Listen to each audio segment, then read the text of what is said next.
Hey, so it's Monday evening and full moon. I've just seen it rising over the town a few minutes ago on my way home. And I know I have to make this now, even though the light is starting to fade. I wanted to make this earlier today, but I had a lot of work on. So basically, I'm here with a new doormat and a new yard brush that I've just obviously been using because it's full of muck already. So, as regards 321 and how I'm getting on, the exercise on Friday and again for the weekend has been all about reinforcing and augmenting the power and the new story from hashtag 30. Now, the first interesting thing about it was that my hashtag 30 story wasn't coming in at all, but it eventually came in over the weekend. But when I was meditating, because part of it was to distill it down into 2 lines, when I was meditating the other day, the 2 lines came in and I was going, okay, this is completely backwards, but it doesn't matter. And when the hashtag 30 story came in, the summary line that I was given is absolutely perfect. So I'll share that with you in a minute. But it's really important for me now. We're in the window of the full moon.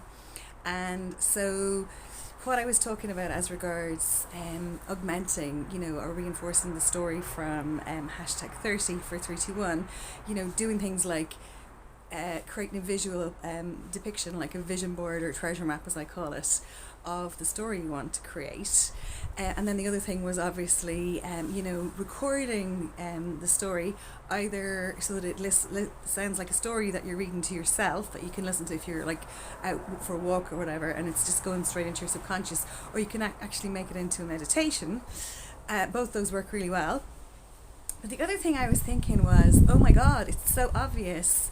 Like I'm now standing outside, what has always been traditionally the door to school, as I called it, where my clients would have come in when I was giving classes.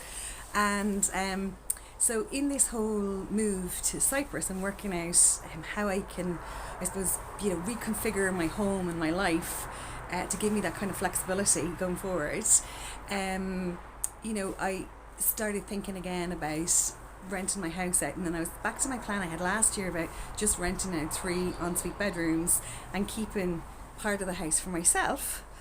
And my sister made a fabulously valid point to me on Thursday. She said, well, you can actually just get the 3 rooms ready and rent all that part out and just lock the doors in the other 2 parts.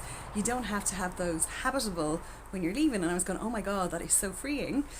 So when I got up on Friday morning and the challenge on 321 was to, reinforce your story, I thought, oh my God, Florence Scovel Shinn in the Game of Life book, like I was reading that when I was looking at buying this house in the first place. And she called it digging your ditches. Like if you really believed this was going to happen, what would you do? And I remember sitting at the kitchen table in the rented house I lived in and going, I really believed that this was my house, I would go and put a deposit on it. And then I went, phew, thank God nobody knows about it. But later that day, and it's one of the stories in my book, my son and I were walking past the auctioneers and he said, Mum, if I can recognise the house in the window, you have to go in and put a deposit on. And he recognised it and he forced me to go in and put a deposit on, and I've been living in it for 17 years.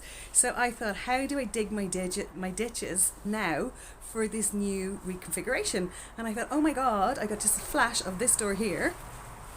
And like this whole back area here was completely overgrown until Mick Duffy did a fabulous job when I was away in Cyprus cleaning it up for me.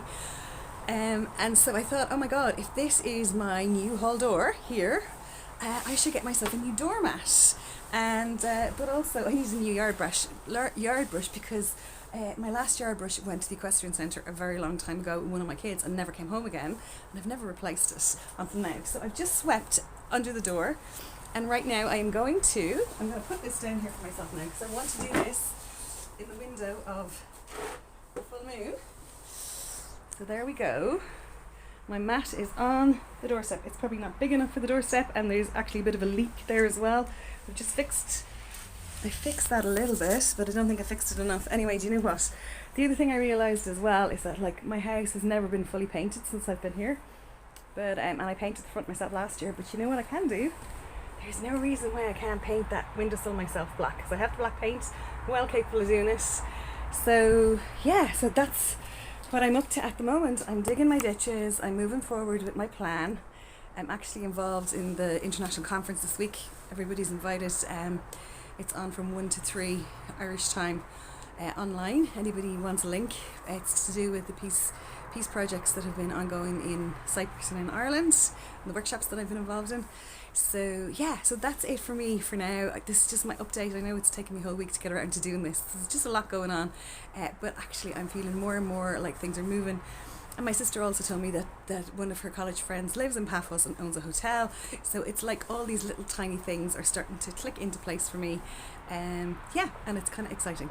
So whatever's going on for you, I hope you're going to go and have a think about how you can dig some ditches for yourself, or maybe you want to make a treasure map, vision board for yourself. But you know what? It's a really powerful day today because we have this powerful full moon, and it's a great time to work with the energies of the universe. So sending all my love, and I'll be back in touch in another video again soon. Take care. Bye.